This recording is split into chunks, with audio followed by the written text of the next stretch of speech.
네, 메이트 하이브리드 골프 거리 측정기 한번 골프 치신 분들은 네. 새로운 세계 한번 경험해 보시고요.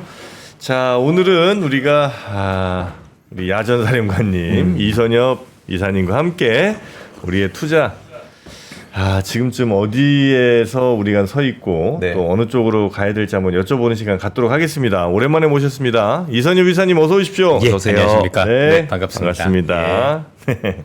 아유, 어떻게 해요? 우리 시장은 요즘 조금 그래도 미국보다는 좀 나아 보이는데. 네, 맞습니다. 예, 그렇죠. 예. 좀 더 희망을 우리 시장에 가져도 될까요? 한국 시장은 그럴 것 같습니다. 아, 그렇습니까? 아무래도 네. 이제 무역 갈등이 너무 격화된다라면 우리도 문제가 되겠지만 네. 뭐 어느 정도 중간 이상만 간다라고 하면 사실 뭔가 우리가 흔히 얘기하는 시스템 리스크라고 하죠. 네. 지난 이제 4월 2일에 있었던 그런 일만 없다라고 하면 그래도 조금 올해는 미국보다는 좀 나을 수 있는 시장이 좀 더 될 것 같고, 그래요? 예, 뭐 지수가 낮다라는 의미보다는 네. 그래도 골라야 될 종목들이 많이 생기는 것 같다 이렇게 말씀드리고 싶습니다. 예. 그러고 보니까 오늘이 트럼프 취임 100일이에요? 맞아요, 100일입니다. 그쵸. 그래서 부르신 거 아니었나요? 그 100일이구나. 내일 우리 시간으로 내일 새벽에 이제 그렇죠. 그 취임식인가요 그때가? 네. 취임 100일 기념. 인베스팅 기념식. 예, 기념식 예. 기념식. 아마 자동차 관련한 그 도시에 가서 한다라고 지금 네네. 얘기가 나오는 것 같아요. 그래서 그 자동차 관세 그 얘기를 했군요, 오늘. 뭐 그거는 아닌 것 같고요. 그건 아니에요? 예, 예.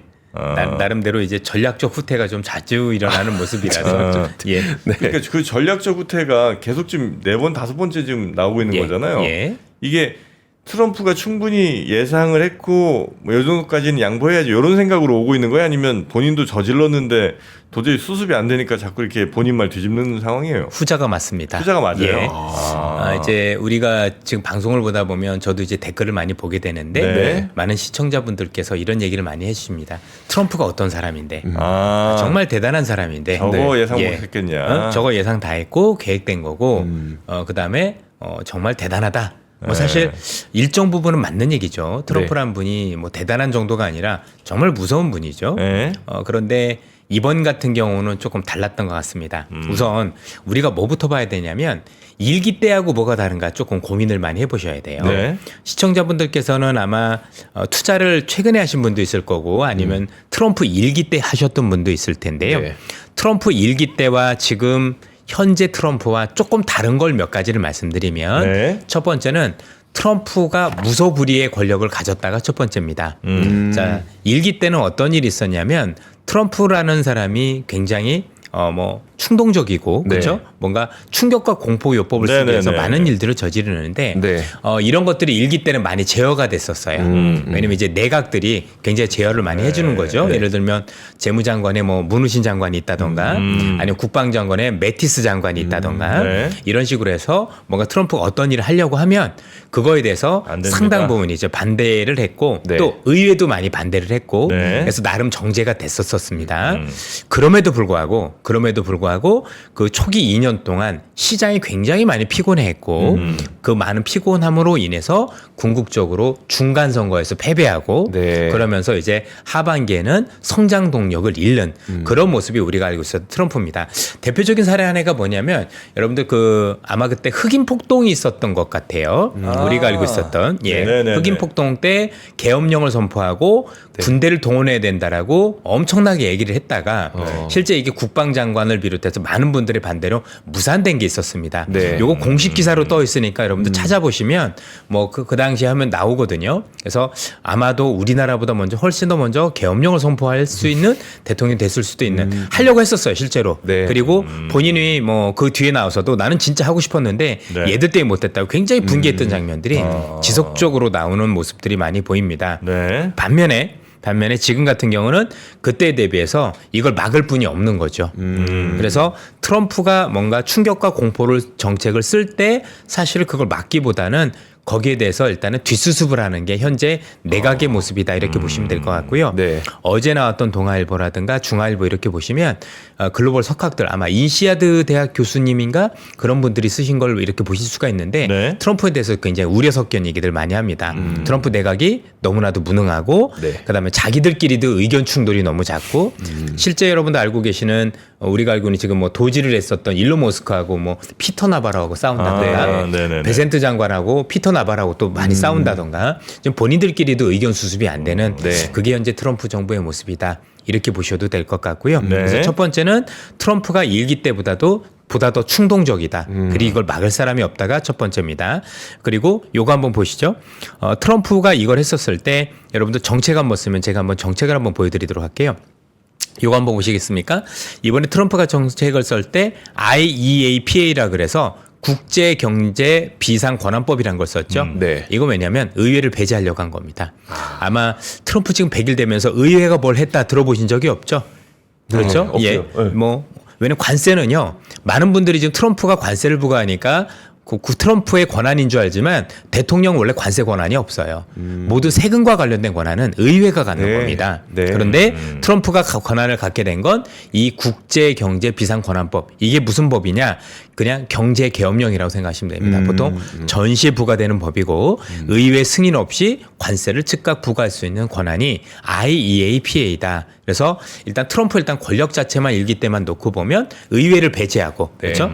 의회 배제하고 그다음에 모든 내각과도 사실은 논의가 없습니다. 아예 논의가 없고 그다음에 이걸 막을 사람도 없고 네. 그러다 보니 정제되지 않는 너무 뾰족뾰족한 일들이 이뤄지고 있는 게 첫 번째 일단 트럼프의 상황이다라고 보시면 되겠습니다. 네. 요거 한번 제가 좀 보여드리도록 할까요? 자, 대표적인 사례가 하나 뭐냐면 여러분들 많이 보셨겠지만 트럼프가 유가 하락을 일으켜서 우리가 알고 있는 물가를 낮추겠다라는 거 같은 거 기억이 나시죠? 네네네. 근데 트럼프가 원했던 원래 방식이 뭐냐면 공급 과잉을 통한 물가 하락 방법이었어요. 그래서 시추를 하고 또 하고 그래서 we will drill, baby drill 뭐 이런 얘기하고 그랬었잖아요. 네네네. 근데 실제 방법을 바꿨죠.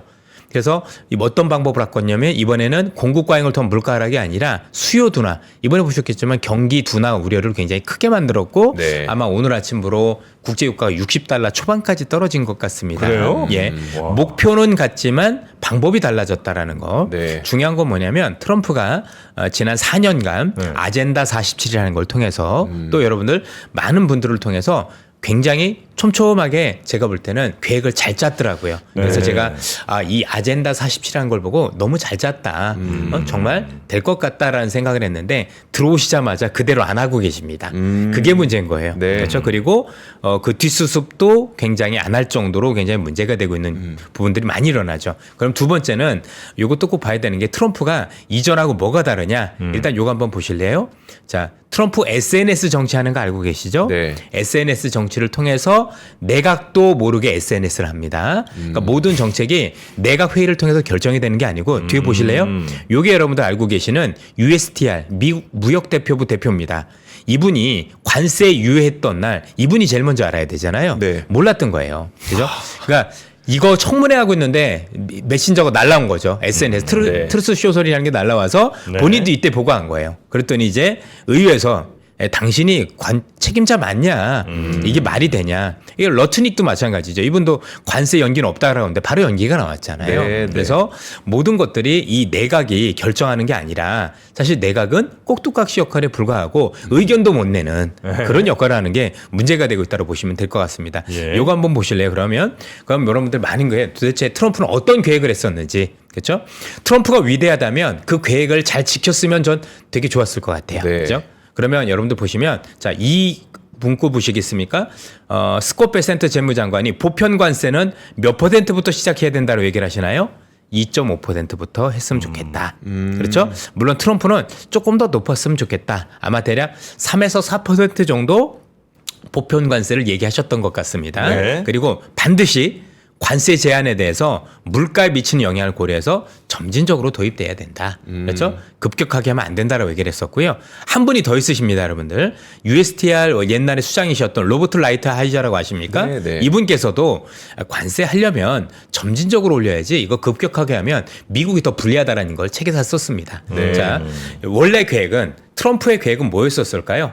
보편 관세도 2.5나 3점 정도부터 시작해서 점진적으로 올리는 거였었고요. 네. 그다음에 우리가 알고 있었던 지금 관세도 사실은 이렇게 대폭적인 부과는 아니었었어요. 점진적인 부과였어요. 물론 여러 가지 협상 수단을 위해서 충격과 공포를 쓸 수는 있지만 네. 달랐던 거죠. 하나가 더 있다라면 보편 관세와 상호 관세를 같이 쓰는 시나리오가 아니었었어요. 이거를 둘이 같이 쓰면 사실은 굉장히 어려워져요. 네. 그래서 일단 상호 관세를 통해서 뭐 미국이 투자를 받아낸다던가 네. 여러 가지 뭐 제도적인 거 받아내고 그러면은 우리가 뭐 예를 들어서 현대자동차가 미국에 투자하겠습니다. 네. 아니면 삼성전자가 투자하겠습니다. 그러면 너희들은 면제 이렇게 될 거 아니에요. 네. 그게 된 다음에 보편 관세를 천천히 부과를 해서 세수 확보를 하는 네. 그런 모습이었는데 이걸 두 개를 동시에 해버린 거예요. 그죠?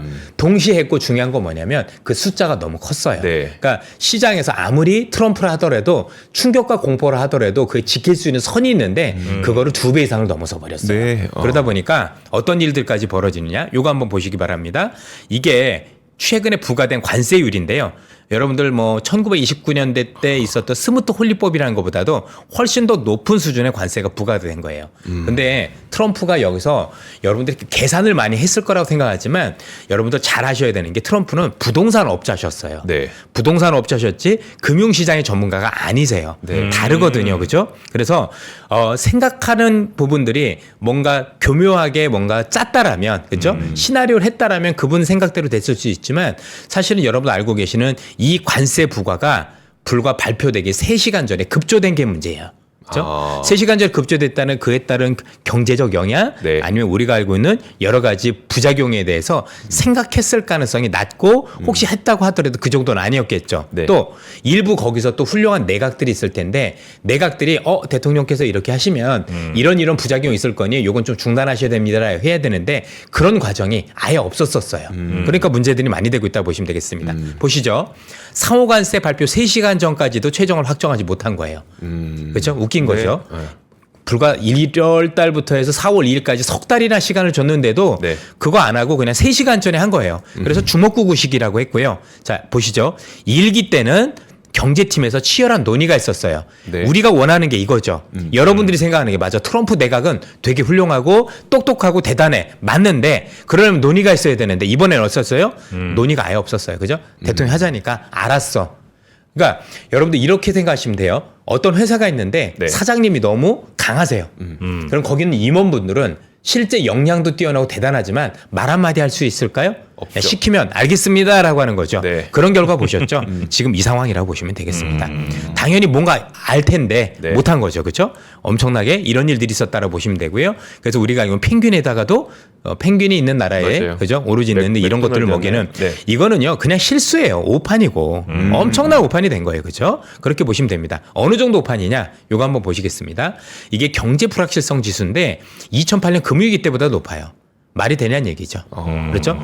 너무 과했다라는 거예요. 충격과 공포는 좋은데 네. 이 정도는 충격과 공포가 아니라 그냥 제가 볼 때는 그냥 글로벌 금융위기로 몰아넣을 뻔했다라고 보시면 되겠습니다. 그렇게 하고 나서 그 목적이 달성이 될 거라고 생각하십니까? 불가능하다라고 봐야 되겠죠. 그렇죠? 그리고 또 하나 보시죠. 여기서도 얘기하죠. 드렁컨 밀러라는 분도 얘기하시죠. 10% 이상 관세는 반대한다. 그러니까 트럼프가 하는 거 오케이. 뭐 관세 정책 나름대로 효과 있을 것 같아. 네. 아는데 그게 합쳐서 10% 이상은 아니지라고 얘기를 하는 거예요. 이 이상은 너무 심하지. 근데 지금 얼마를 때렸다? 22%. 네. 통합에서 22%. 그다음에 그 뒤로 중국 더 때렸으니까 사실은 지금 거의 30%에 가깝습니다. 요거는 미국이 견딜 수 없는 수준이다라고 보시면 되겠죠. 이미 아시겠지만 이분이 문제셨죠. 나바로. 예, 나바로라는 이분이고 이분의 이념 때문인 건데 이분의 이념은 뭐냐면 그냥 간단합니다. 그렇죠? 미국한테 흑자 기록하는 국가들은 모두 적이에요. 한국도 적이고 중국도 적이고 일본도 적이고 인도도 적인 거예요. 네. 특히 중국은 세계 기생충이에요. 자, 기생충인데 미국은 몸이에요. 사람의 몸은 기생충이 없어도 살지만 네. 기생충은 사람이 없으면 죽죠. 네. 그런 발언을 한 거예요. 근데 문제는 뭐냐면 이분께서 다 좋은데 굳이 한국이나 인도나 우방까지도 굳이 무역 흑자라는 이유만으로 우리가 적으로 돌렸어야 되냐 거기에 대한 의문이 있고요. 하나가 더 있는 게 이 사람의 생각 중에서 뭐냐면 수출 의존 국가에 대해서 우리가 알고 있는 물가와 관련해서 야 그러면 관세 먹이면 물가가 높아질 수 있잖아에 대해서 네. 그런 우려가 없다. 그런 우려가 없는 이유는 뭐냐면 한국과 중국과 일본은 미국에 수출을 하지 않으면 못 먹고 사는 국가들이다. 네. 그래서 내가 관세를 올려도 그만큼 물건 가격을 낮출 거니까 의미가 없다라고 얘기를 하셨던 거예요. 관세를 예. 우리가 흡수할 거다. 그렇죠. 어차피 쟤들이 우리가 손해 볼 거야. 네. 여러 가지 하겠지라고 했는데 제가 볼 땐 그게 아까 드렁큰 밀러가 있었던 10% 수준인 것 같아요. 네, 네. 그 정도면 일정 부분 환율로 흡수를 하고 우리가 어떤 비용을 아껴도 되는데 이게 22%또 30%가 넘으면 네. 불가능해져요. 네. 어떤 식으로든 제품 가격에 사실은 전가를 할 수밖에 없는 거고 사실은 문제는 그런 그 피해는 오로지 미국에 전가된다. 그래서 이분이 크게 사고를 치고 네. 대통령이 이분의 말을 듣고 그렇죠. 특히 이분은 여러분도 아시겠지만 얼마 전까지 깜빵에 계셨던 분이란 말이에요. 그렇죠. 그걸 빼온 거예요. 트럼프가. 아, 그래요? 예, 모르셨구나. 그렇죠. 네, 몰랐어요. 예, 뒤에 한번 보시면요. 뒤에 한번 보시면 여기 한번 보시면 피터 나바로라는 분 보시면 수감된 거 보이세요? 의사당 난입 사태로. 그죠? 그 수감까지 예, 하셨어요? 수감까지 그만큼 충성파예요. 트럼프에 엄청 충성하고 그러니까 이분을 이뻐하지 않을 수가 없는 거예요. 그래서 이분을 빼가면서까지 말을 들었는데 너무 강경하셨던 거죠. 다시 한번 말씀드리지만 관세란 방법이 틀린 건 아니었어요. 네. 그죠? 그리고 원래 트럼프 내각에 생각했던 대로 했었으면 생각보다 제가 볼 땐 효율적으로 뭔가 할 수 있었어요. 그런데 당일날 3시간 전에 사고를 정말 크게 친 거죠. 이렇게 생각해 보세요. 미국이 만약에 이걸 하려면 몇 가지 보관을 만들어야 되는 게 저렇게 크게 때리면 미국이 지금 물건을 만드는 게 없잖아요. 네. 그죠? 물건을 만드는 게 없잖아요. 우리 전병소 소장님도 나와서 얘기하시지만 월마트의 물건의 60%가 중국 거라면서요. 네. 그러면 그거에 대한 대체를 만들어 놓고 했어야죠. 예를 들어서 베트남을 좀 풀어준다든가 네. 아니면 인도라는 우회 통로를 좀 풀어주고 나서 뭔가 내가 이런 관세를 부과했었을 때도 미국 시민이 맞는 피해를 좀 최소화하는 방향으로 한다든가 네. 여러 가지 보관을 했어야 되는데 이미 보셔서 아시겠지만 미국은 어느 정도냐면 요거 한번 보시겠습니다. 미국은 어느 정도냐면 여러분들 보시는 것처럼 미국은 제조업이 없습니다. 이게 미국의 제조업 비중이에요. 네. 그렇죠? 자, 이렇게 제조업이 없어서 만약 관세를 때리면 미국 시민이 모조리 다 피해를 보는 그 상황에서 관세만 때려놓으면 답이 있나요? 네. 그러면 이 상황이면은요 시간이 지나면 미국만 불리해지는 거예요. 그죠? 뭔가 충격과 공포가 되고 나면 그 뒤에 미국이 더 유리해져야 되는데 팔짱 끼고 보면 얘들 봐라. 네. 석 달 지나면 미국에 물건 아무것도 없을 거고 그나마 들어온 물건은 몇십 프로 오를 건데 네. 내가 손해나는 게 아니잖아요. 그죠? 지들이 더 손해날 건데 이걸 한다고 얘기가 됐었던 거예요. 그죠? 네. 말도 안 되는 일이 벌어졌다라고 생각하시면 되고 그 결과 어떻게 된 겁니까? 그 결과 여러분들 지금 보셨던 것처럼 트럼프가 물러날 수밖에 없었던 이유가 되는 거죠. 그렇죠? 그럼 어떻게 물러났는지 저희들이 한번 자료를 또 한번 보도록 하겠습니다. 예. 제가 좀 자료를 많이 가지고 왔는데요. 네. 예. 자, 요거 한번 보시죠, 여러분들. 두 번째 한번 더 봐야 되는 게, 자, 여러분들 이게 미국의 빚입니다. 요 오른쪽 게 여러분들 알고 계시는 연방 부채입니다. 네. 자, 2010년부터 급격하게 늘어나는 거 보이십니까? 특히 2020년대부터 너무 늘었죠. 네. 감당할 수 없는 정도의 빚. 정확하게 얼마인지 아시죠? 우리나라 돈 5경이면 금리가 1% 오르면 치러야 될 이자 추가 부담 비용만 우리나라 1년 예산. 여러분들 이 정도면 미국에 대한 신뢰는 없어지는 거예요. 그죠? 이 정도까지는 괜찮은데 여기부터는 달라요. 그리고 이게 미국의 재정 적자예요. 그러니까 밑에 있을수록 빚을 많이 낸다는 얘기거든요. 네. 여러분들 이 빚은요. 지금 현재 이 빚이 2008년 금융위기 수준이에요. 그럴 정도로 돈을 너무 많이 써요. 네. 그럼 트럼프는요 모든 정책이 문제가 있는 것 중에 하나가 뭐냐면 상충돼요. 그렇죠? 두 개를 같이 쓰면 효과가 없어지는 정책들이 많고 네. 부작용이 되는 거 많은데 그걸 같이 써요. 예컨대 이렇게 빚도 많고 돈도 많이 쓰는데 감세를 한다. 네. 대표적인 거죠. 그죠? 네. 그러면 나름대로 이거 하지 말자가 아니라 순차적으로 어떻게 차근차근 해서 부작용을 최소화해야 되는데 문제는 한꺼번에 이런 모든 것들을 썼다. 이렇게 판단해 보시면 될 것 같고 당연히 이렇게 되다 보니까 시장은 어떤 식으로 나타났냐면 여러분들 보시는 것처럼 그렇죠? 이거는 미국 이거 뭐죠? 아까 얘기했던 연방 부채 그거는 금리인데 네. 금리 늘어나는데 부채 비담 늘어날 거 아니에요. 그러니까 시장에서는 결과가 뭐로 나타났냐면 잠깐 앞으로 돌려서 죄송합니다. 네. 예, 어떤 결과로 나타났냐면 여러분도 알고 계신 것처럼 금값 상승으로 일어났던 거죠. 그렇죠? 그래서 금값만 오지게 오르는 네. 왜냐면 미국도 못 믿겠다 이런 상황이 벌어진 겁니다. 그리고 여러분들 생각해 보세요. 우리가 미국 주식에 투자하시잖아요. 네. 왜 투자하십니까? 신뢰가 있으니까. 기술력 있으니까 앞으로 잘 될 것 같은데 그런데 미국이 만약에 트럼프가 이런 식으로 4년간 하게 되면 그 신뢰가 있을까요? 저라도 투자 못할 것 같은데 네네. 어디 뭐 불안해서 투자하겠습니까? 사람이 마음이 편해야 되는 건데 네. 그 불안함도 일관되면 괜찮거든요. 아, 이 방향으로 얘가 이렇게 해가지고 이렇게 불안하구나 하면 괜찮은데 왔다 갔다 하면은요. 사실상 투자자들은 투자할 수 있는 게 없어집니다. 그런데 이미 아시겠지만 지난 몇 년간 미국 시장으로 돈이 너무 많이 들어갔거든요. 네. 지금 다 빠져나온 거예요. 그래서 지금 보시면 미국 시장이 전 세계에서 제일 불안한 모습을 보이고 있는 것도 네. 이와 무관하지 않은 모습이다라고 보시면 되고 그럼 앞서도 잠시 말씀드렸지만 어떤 전략적인 후퇴를 했는지 한번 살펴보도록 하겠습니다. 자, 요거 한번 보시죠. 자, 일단 무리한 관세를 부과한 상황에서 이미 여러분도 보신 분도 있겠지만 이거 철회도 웃겼어요.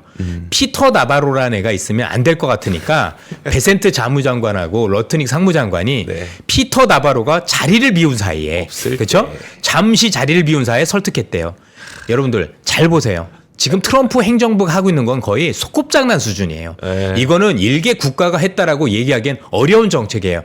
근데 그걸 투자자분들께서는 트럼프는 대단한 사람이야. 무조건 할 거로 돼가 그렇게 착각하고 계신다고요? 말도 안 되는 소리 좀 하지 마세요. 아니거든요. 그죠? 네. 이렇게 가면은요. 본인들의 실수가 더 커진다고요. 그나마 다행인 건 이거를 설득했던 베센트라는 사람하고 러트닉이라는 사람들이 중심을 잡고 있다라는 거죠. 네. 그렇죠? 와, 잠시 자리를 비운 사이에 했다?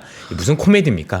이게 국가입니까? 우리 회사도 이렇게는 안 합니다. 네, 그렇죠. 예, 이런 식으로 여러분도 안타깝다고 보시면 될 것 같고요. 결국엔 본인이 오판한 거 알고 있고 결국엔 상호관세를 유예를 한 거죠. 이렇게 생각해 보세요. 트럼프란 사람이 만약 실수를 안 했다라면 지금 충격과 공포로 뭘 얻어냈죠? 많은 레버리지를 얻어냈죠. 네. 그러면 협상에 유리해야 되는 거죠. 그런데 지금 여러분들 신문에 보시면 모든 국가한테 단 한 국가라도 받아낸 게 있나요? 한국한테 받아낸 게 있나요? 일본한테 받아낸 게 있나요? 중국한테 또는 아무 국가한테 받아낸 게 없죠. 네. 받아낸 게 없는데 후퇴를 시작을 했어요. 그죠? 그것도 한 번도 아니고 뒤에 또 보면 그죠? 이것도 하고 시장 달래기도 하고 네. 그죠? 유통업체도 들어와서 이 유통업체들이 급히 만난 거 아시죠? 네, 네. 뭐 우리가 아는 월마트나 이런 분들이 나와서 야 이렇게 우리가 죽어 그건 알고 있냐? 네. 라고 우려를 전달했고요. 중국에서는 이런 뉴스도 나왔어요. 아니 중국도 못하는 걸 니네가 그 제조업을 한다고? 야 우리도 비싸서 못해. 다른 나라 하는데 이거 한다고? 아 이거 좀 이성적으로 하지 뭐 네. 이런 얘기들을 계속 하고 있다라고 보시면 될 것 같고 그 뒤에 여러 가지들과 관련해서 후퇴를 하기 시작했다라고 보시면 될 것 같습니다. 그러니까 한두 가지가 아니라 그 얘기인즉슨 여기까지 소개를 해보면 네. 트럼프는 정책적인 실수를 크게 저질렀습니다. 그리고 뭔가 이로 인해서 본인들이 협상에 유리한 게 아니라 네. 오히려 미국이 더 불리한 입장이 돼버린 거죠. 네. 왜? 일기 때 비해서 물가가 너무 높아요. 그리고 빚이 너무 많아요. 네. 많은 정도가 아니라 상상할 수 없을 정도로 많아요. 그렇죠? 그런데 생각을 해보시면 이 사람이 생각은 뭐였냐면 야 이렇게 빚도 많으니까 이 빚을 경감할 수 있는 게 금리를 내려주는 거잖아요. 네. 금리를 내려주는 걸 어떻게 하면 될까라고 생각을 했는데 그게 관세라는 게 잘못됐던 거죠. 관세를 부과하면 어떻게 돼요? 조금 부과하면 괜찮은데 너무 네. 크게 부과하니까 이게 물가만 내리는 거가 아니라 오히려 스태그플레이션이라 해서 물가는 물가대로 오르고 경기는 경기대로 안 좋아지고 그러니까 여러분도 보셨겠지만 주가는 주가대로 빠지는데 네. 미국 금리가 올라서 되려 부작용이 나타나는 그런 현상들이 났다고 봐야죠. 아마 관세라는 수단이 아니었었으면 괜찮았을지도 몰라요. 근데 관세라는 수단을 과하게 사용을 하면서 번진 부작용이 나타났다라고 보시면 될 것 같고 그래서 미국은 전략적으로 지금 후퇴를 시작을 했고 시장은 그걸 보고 있는 거죠. 네. 야 이거 봐. 미국 유리한 줄 알았는데 미국이 이런 금융시장의 허점도 약점도 있고 그다음에 본인들도 지금 물건을 만들지도 않으면서 관세부터 부과해서 이게 모조리 미국 시민들한테 전가가 되는 약점을 본 거죠. 네. 그럼 각국이 우리가 미국과 협상할 때 옛날만큼 해줄까요? 아니죠. 지금 중국 버티는 거 보셨어요? 네, 네. 우리나라도 옛날만치 않죠. 일본도 옛날만큼 호락호락하진 않잖아요. 그렇죠? 하나가 더 문제가 있는 게 트럼프가 이렇게 급하게 관세를 부과하고 나서 각국에 뭘 요구하는지 구체적인 요구사항이 없어요. 보통 이렇게 강하게 하면 너무 세면 오랜 못 가잖아요. 네. 그럼 이 짧은 기간 안에 중국한테 너 이거 내놔 딱 네. 그러면 중국은 그걸 다 못 받아들일 거니까 네. 그 중에 요건 좀 깎아줘. 이게 원래 협상이 돼야 되는데 지금까지도 일본에 대해서도 뭘 원하는지 구체적으로 얘기를 안 해요. 네. 그죠? 아니 그래서 뭘 요구한다라는 건지 여러분들 협상 한번 얘기 있었던 게 한번 보시도록 하겠습니다. 네. 여기 보세요. 구체적으로 1차 협상 때 미국이 일본한테 요구한 거는 최선의 방안을 일단 가져와봐. 요구한 게 아니라 네가 먼저 가져와봐. 그랬더니 일본이 뭐라고 했냐면 네가 뭘 요구하는지 먼저 얘기해봐. 진짜 이게 싫어해요. 그렇죠? 그럼 회담이 돼요? 아니 일본 입장에서는 그동안 뭘 많이 갖다 바쳐서 좋아. 그죠? 트럼프가 위대한 것도 다 좋고 나 주고 싶은데 그거 뭘 달라는 거예요 도대체. 오빠 뭐가 미안해? 그죠? 아니 그러니까 뭘 달라는 거지? 네. 그러니까 미국도 모르잖아요. 그러니까 네가 먼저 가지고 와봐. 그 중에 마음에 들면 이러면 협상이 안 돼요. 이러면 그죠? 네. 이런 일들이 벌어졌다. 그러니까 진짜 코미디예요, 코미디. 상식적으로 봐도 일어날 수 없는 일들이 벌어졌고 그래서 오늘 아침 100일이 됐는데도 불구하고 여러분도 알고 계신 것처럼 뭐죠? 전반적으로 미국이 후퇴만 하는 그런 상황이 벌어졌다고 보시면 되겠습니다. 여기서 그럼 투자 관점에서 놓고 볼게요. 네. 자, 트럼프는 아주 심각한 약점이 발견된 거죠. 그렇죠? 금융시장이라는 약점도 있지만 미국이라는 국가가 이미 제조업이 거의 없는데 네. 그렇죠? 그런 어떤 제조업도 이미 있지 않은 상황에서 관세를 부과했으니 그 피해가 미국으로 갈 거라는 결국 시간은 누구 편이에요? 사실은 상대방이 불리하다라고 얘기할 수는 없는 상황이 돼버린 거예요. 그러면 이번에 기회를 토대로 해서 최소한 우리가 알고 있는 트럼프는 경기 침체를 유발할 정도로 충격과 공포 정책을 쓸 가능성은 앞으로 낮아졌구나라고 우리는 판단을 해야 돼요. 왜? 트럼프도 이런 건 아실 거니까 이번에 후퇴를 하신 거고 네. 아무리 피터 나바로가 강했다고 하더라도 베센트 장관이 설득해도 그게 먹혔다라는 얘기는 당신께서 생각하셔도 이건 너무 아니다라고 생각을 하신 거지 않습니까? 그러면 지난번에 우리가 봤던 직전 저점은 진짜 저점일 가능성이 높다라고 봐야 되는 겁니다. 그러니까 우리는 바닥을 봤을 가능성이 높고 그 바닥 이하로 지수를 떨어뜨리지 않는 선에서 또 다른 협상을 할 가능성이 높겠죠. 참고로 여러분들 만약에 트럼프라는 분이 강하게 나가긴 하는데 원래도 계획이 뭐였었냐면 그죠? 전체 모든 국가에 대해서 관세를 꽉 먹이는 게 아니라 네. 그렇죠? 일본은 그래도 협상을 했으니까 좀 봐주고 일본은 이번에 25%가 아니라 거의 없는 걸로. 근데 이번에 한국하고 차이가 없었어요. 아니 먼저 가서 선납 안 해하고 안 해하고 같으면 네. 누가 협상을 해요. 이것도 실수거든요. 네. 그래서 만약에 품목별로 국가별로 그래도 협상한 국가들은 많이 면제를 해주고 안 한 애들은 강하게 먹였다라면 이 혼란도 없었을 것 같고 아마 트럼프가 원하는 것보다 더 많은 걸 얻어냈을 수도 있었을 것 같아요. 네. 그리고 요건 제 얘기가 아니라 아젠다 47이라든가 트럼프 내각에서 이렇게 하라고 어느 정도 제가 알기로는 지침을 준 걸로 알고 있습니다. 네. 그렇죠? 근데 그걸 본인이 싹 다 뒤집은 거고요. 말도 안 되는 보편 관세를 그것도 말도 안 되는 수준으로 상호 관세와 더불어서 그렇죠? 모든 국가에 동일하게 때렸다라는 이 어이없는 현실들이 사실은 참사를 불렀다. 이렇게 보시면 될 것 같습니다. 이사님 말씀하신 걸 들어보니까 일단 다행히도 투자 관점에서 바닥은 잡힌 것 같으나 그렇습니다. 미국에 대한 신뢰도가 떨어진 거는 맞잖아요. 예. 그것 때문에 가장 최근에 진짜 달러가 내려간 건 정말 미국에서 자금이 빠져나갔다는 거고. 그런데 이런 와중에 우리나라에서는 미국에 대한 투자가 엄청나게 늘어났어요. 이 현상에 대해서는 좀 어떻게 보세요? 사실 아무리 트럼프라 하더라도 네. 아니면 바이든이라 하더라도 사실 가는 방향은 같았기 때문입니다. 우리가 이제 이미 잊고 있는 상황이지만 요걸 한번 보시면은요. 여기 좀 장수가 많아서 그렇긴 한데 제가 앞에 걸 보여드리도록 할게요. 네. 여러분들 미국이란 나라가 지금 가고자 하는 방향은 이번에 여러분들 해리스란 분이 계셨고 트럼프란 분이 계셨고요. 결국 공급망과 관련해서는 미국 중심으로 꾸미자라는 건 방향이 같았어요. 네. 그렇죠? 그래서 해리스도 온쇼어링, 트럼프도 온쇼어링. 다만 방법의 차이가 있었던 거죠. 네. 민주당은 보조금 주겠다. 아니면 트럼프는 관세를 주겠다. 중요한 건 채찍이냐 당근이냐 차이인 거지 가는 방향이 다른 건 아니다. 네. 그럼 우리는 그 가는 방향이 같다라고 생각을 하면 네. 채찍일 때는 주가가 좀 하락을 할 거고 네, 네. 당근일 때 오를 건데 이런 방향을 보고 미국과 투자와 관련된 기업들 같은 경우는 사실 트럼프냐 아니냐와 상관없이 제가 볼 때는 이미 큰 길을 걷기 시작했다라고 보셔도 될 것 같습니다. 미국의 그 경기 침체 우려하는 분들은 많이 있잖아요. 여전히. 예. 그거 가능성은 지금 상당히 좀 낮아진 거라고 보세요? 현재 상황까지는 그래도 경기 침체까지는 아닌 것 같고 경기가 둔화되는 건 피할 수는 없겠죠. 네. 네. 그리고 시간의 문제인 것 같습니다. 무슨 얘기냐. 현재 앞으로 90일 이후가 문제라고 생각하는데 뭐 저도 그건 알 수는 없는 거니까 네. 90일 이후에 또 현재 지금 있는 이 관세를 다 부활하면 사실은 우리가 우려하는 방향으로 가겠죠. 네. 근데 그걸 알고 있는 트럼프가 그대로 할까요?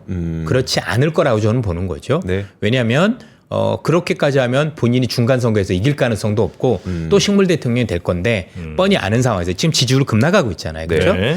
여러분들 트럼프라는 분이나 정치인들은 본인이 큰 꿈을 가지고 있고 이걸 감내할 수 있으실지 모르지만 국민들은 그게 안 돼요. 국민들은 그만큼의 참을성이 있다라고 보기는 어렵다라고 봐야 될 것 같거든요. 네. 그래서 저희들이 볼 땐 이건 그냥 제 시나리오고 뇌피셜입니다만 네. 아마 90일 이전에 각국과 아주 큰 틀에서의 합의. 원래 무역협정은 빨라도 2년 정도는 걸리거든요. 그렇죠? 1기 때도 중국하고 협정할 때 18개월 정도 걸렸고 네. 우리나라 FTA를 새로 할 때도 거의 2년 가까운 18개월 이상의 시간을 소요했단 말이에요. 네. 근데 90일 안에 뭘 한가를 할 수는 없으니까 뭔가 큰 틀에서 뭐 양해각서 정도 아니면 이런 걸 하겠다. 그래서 뭐 중국이나 인도나 한국이 이런 걸 미국에 그렇죠? 나름대로 제공을 하고 미국의 요구를 들어주겠다라는 큰 틀만 어느 정도 합의를 하면 네. 일단 관세를 추가 유예하는 방향으로 좀 가지 않을까. 그렇죠? 없애주진 않을 것 같고 네. 이게 될 때까지 나중에 또 유예. 그러니까 없애진 않을 것 같아요. 그렇죠? 꾸준히 할 것 같고 또 유예하면서 나름대로 각국을 압박하면서 이제 나름대로 이제 가는 이런 모습이지 않을까라는 생각이 듭니다. 그렇게 되면 침체까지 가능성은 낮다라고 판단해야 되지 않을까라는 생각이 들고 있고요. 그래서 경기는 둔화되는 건 맞다. 그러나 그게 아주 진짜 깊은 침체로 간다거나 우리 시장을 망가뜨릴 정도의 그런 어떤 거는 아니지 않을까라고 저는 개인적으로 생각을 하고 있습니다. 한때 왜 저 파월의 한마디에 막 그 단어의 의미 부여하면서 주가가 막 춤추던 때가 네. 있었고 그리고 이제 최근에는 트럼프의 한마디에 이제 춤췄잖아요. 예. 당분간은 어떻게 트럼프 이야기에 시장은 많이 움직입니까? 아니면 또 다른 뭐 오로지 트럼프죠, 뭐. 오로지 트럼프. 일단 네. 내각이 없으니 트럼프 트루스 소셜에 대해서 뭔가 의무를 부여할 수밖에 없는 거고. 네, 네, 근데 네, 여러분들께서도 저도 마찬가지지만 여기 하루하루 목매이다 보면 잠도 못 자고 일도 못 하는 그런 일이 벌어집니다. 네, 여러분들 네, 지금 네. 파월 얘기 나왔으니까 한번 파월이라는 분도 어떤 얘기를 했는지 볼까요? 아, 근데 그거랑 사실은 저희가 중국 것도 좀 중국 이야기도 여쭈고 싶은 네, 게 많은데 장이 또 이제 시작을 해가지고. 그러니까 말입니다. 예, 아. 예. 일단은 여러분들 파월 같은 경우 보시면 여러분들 보시면 이렇게 됐죠. 그렇죠? 파월이 생각을 바꿨어요. 3월 달만 하더라도 야, 이 정도 관세면 내가 생각하는 관세 정도만 온다라면 뭐 일시적으로 물가가 오를 것 같긴 한데 길게 갈 것 같지는 않아요. 그래서 이게 기대 인플레이션으로 번지지 않는 수준만 보면 내가 금리 내릴게라고 얘기했다가 싹 바꿔버린 거예요. 이유는 딱 하나예요. 보세요. 관세 예상폭이 예상보다 커서 이게 네. 문제예요. 그렇죠? 아는데 관세 좋은 거 오케이인데 트럼프 할 거라 믿었는데 그 선을 너무 심하게 넘어서 버린 거예요. 네. 그렇죠? 그래서 아니 이건 아니잖아. 이건 말도 안 되는 수준까지 올려놓고 나보고 금리 내리라고 라고 이제 은근히 버티고 있다라고 말씀을 드리고요. 그리고 이 사람에 대해서 자르자고 했더니 네. 이 사람 자르고 그 다음에 들어오는 분이 케빈 워시라는 분인데 그분조차도 파월 자르면 정말 큰일 난다라고 하면서 이것도 물러난 거예요. 그죠? 본인도 자를 필요가 없다라고 뭐 얘기 애들로 하면서 분명한 건 시장에 혼란을 많이 줬잖아요. 네. 근데 그 뒤로 우리가 알고 연준 의장 자르겠다고 얘기한 뒤로 보시면 어떤 일이 벌어지냐면 그 뒤부터 충격적인 게 하나도 없어요. 계속해서 잘 되고 있다, 인도랑 하고 있다, 뭐랑 하고 있다, 충격을 안 주려는 모습들을 보인다라는 얘기죠. 네. 이쪽 그렇죠? 그러면 당분간 저는 이런 상황들이 지켜지지 않을까. 그리고 그 뒤에도 트럼프가 이 정도를 받고 이젠 베센트라는 분이 전권을 쥐고 네. 이젠 좀 더 합리적인 선택을 하다 보니까 우리가 생각하는 게 이전보다는 조금 안정을 찾아가는 방향으로 그래도 조금씩 나아가고 있고 파월 의장도 이 정도 유가가 빠지고 물가가 많이 빠지면 그렇죠? 그리고 한 5, 6월 달 정도에서 어느 정도 기대 인플레이션이 안정이 되면 저는 결국은 금리를 내리는 쪽으로 갈 거라고 생각을 합니다. 네. 다만 트럼프가 너무 지금처럼 했던 거를 계속 고집하는 게 없다라는 전자에 그렇죠? 근데 그럴 거라고 생각을 하고 있고 그래서 이런 것들이 있었다라고 봐야 될 것 같죠. 여기 보시면 여러분들 네. 파월에 대해서 케빈 워시도 파월 없이 간섭 없이 맞춰야 된다라고 얘기를 하고 네. 우리가 알고는 스콧 베센트도 똑같은 얘기를 하고 있다 이렇게 보시면 되겠습니다. 네, 오늘은 여기까지만 아마 아이고, 우리 시간이 이사님과- 너무 짧았네요. 네네네. 예. 아유 저희가 너무 죄송하고 죄송합니다. 다시 한번 좀 긴 시간 확보해서 모시도록 예. 하겠습니다. 대단히 고맙습니다. 예, 감사합니다. 네.